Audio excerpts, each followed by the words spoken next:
12 post. 12 post, 12 post, 12 post here. Take a look at Sensei's Divine Top and Expedition map in play for Andrew. For Nelson, he does have Sneak Attack along with 4 lands in play, so it looks like he's setting something up. Now here's a Blue Elemental Blast. Brad gonna remove Spell Pierce to Force Will. Looks like he wants to make sure the Sneak Attack gets into play. Well, it has a strong correlation with winning the game, so. Yeah, one could argue. Andrew looks like he's gonna sacrifice an Expedition map here. You can see Nelson's hand, he does have a copy of Emrakul there. And Brad just loves this deck. Yeah, I guess surprise isn't the right word that he played at the Players' Championship, because I don't think that's accurate, but, you know, this deck hasn't put up a lot of results recently. It's true. You know? So I was a little bit, I guess, for lack of a better term, surprised to see him play just because it has not been putting up results, though when Brad has played it, he has done pretty well for himself.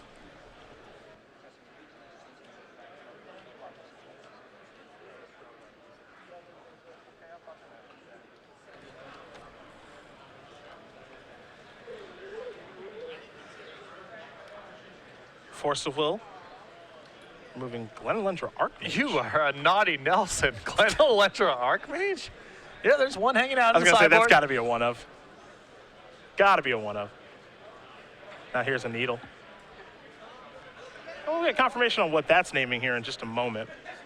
And he's going to go with Sneak Attack. Couple options there as far as Car's name in this particular matchup. Well, this is a tough bind here for Brad now because Caracas is challenging for Sneak and Show to beat. Typically, the way that you beat it is with Sneak Attack because you put Emrakul into play, you announce combat, they have to Caracas before you attack. Then you have priority again, you can put it back into play and hit them. So Needle on Sneak Attack means that Brad has to go through some real hoops to be able to get through this. His own copy of Pit the Needle. He needs to get the Needle that Andrew has off the table. He needs to do something like that. It's gotten a lot harder. Gonna spin the top. Top not at its best in this particular deck. Yeah, it's fine. It's not very exciting because this deck isn't like the blue decks with a ton of fetch lands and all the different things that it can do. But top will help his draw it a little bit. And right now, if you're Mag, you gotta be feeling pretty good. You've got a Needle in play on Sneak Attack. You've got a Caracas in play to make show and tell pretty bad. How's Nelson gonna work his way out of this? Yeah, you are right that it's not the same power level because the deck does not shuffle its deck nearly as frequently. The other side of it is you have a lot of cards that you're looking at that just win the game when you find them, as opposed to miracles. So even just reorganizing the top 3 cards of your deck, even if you're just getting a little bit deeper, is not bad for this deck.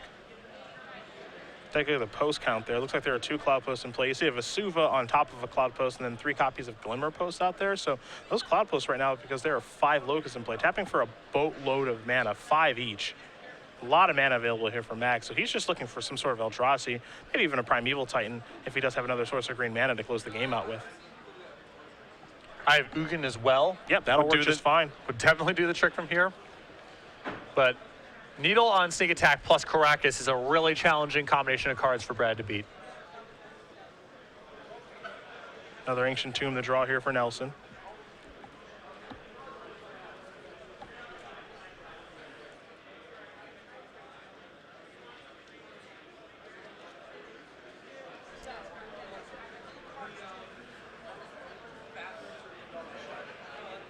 There's a Sneak Attack. Bad realizing I have to get this thing into play. I mean, it's really his only avenue to victory because show and tell is just out the door now. Exactly. So it may even induce a counter spell out of Andrew. Now the question is, how does Brad get Pit the Needle off the table? Well, he does have a copy of Echoing Truth. He also has a copy of Wipe Away. So he does have ways to get the problematic Needle off of the table. So it's at least a game plan. There's an Expedition map. Well, that will accelerate things here. Yeah, this is really bad news for Brad, as it means this can go get the eye and can enable a kill next turn. And this is the kind of card, for Nelson, that you don't want to fight over, but you have to fight over. I mean, Ugin in this spot represents lethal, so he's got to fight this. And Brad knows that, and he's going to hard cast Force of Will on Expedition map. Tough times. Whatever it takes to win the game. Maag is going to spin his top in response. repeal among the cards he is looking at here. Sensei's Divining Top will draw a card. Now here's a copy of Swan Song on Force of Will. Well, well, well. Andrew's deck here has a lot of gas in the sideboard for this matchup. Swan Songs, Glenelender Archmage, the Needle Concession to Wasteland mostly, but he's bringing a lot more to the table than I feel like most of these decks do against Sneak and Show. Now it's time to go searching with the map. You have to imagine this will be Eye of Ugin, though there are some other options. This deck does get creative with the lands that it can play, but there is the Eye. Now he will go searching in his main phase, it looks like. Which Eldrazi will be the weapon of choice? Perhaps the one that Brad uses against people the most in Emrakul?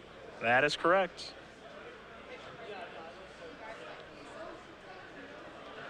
Well, Brad, it is time to find a bounce spell. To say the least. Yeah. I would recommend finding Wipe Away or Echoing Truth right now. But if he does find Wipe Away, it's actually fine. Yeah, and he does not, and that is going to do it. Andrew Maag is going to win this match here over Brad Nelson, 2-0.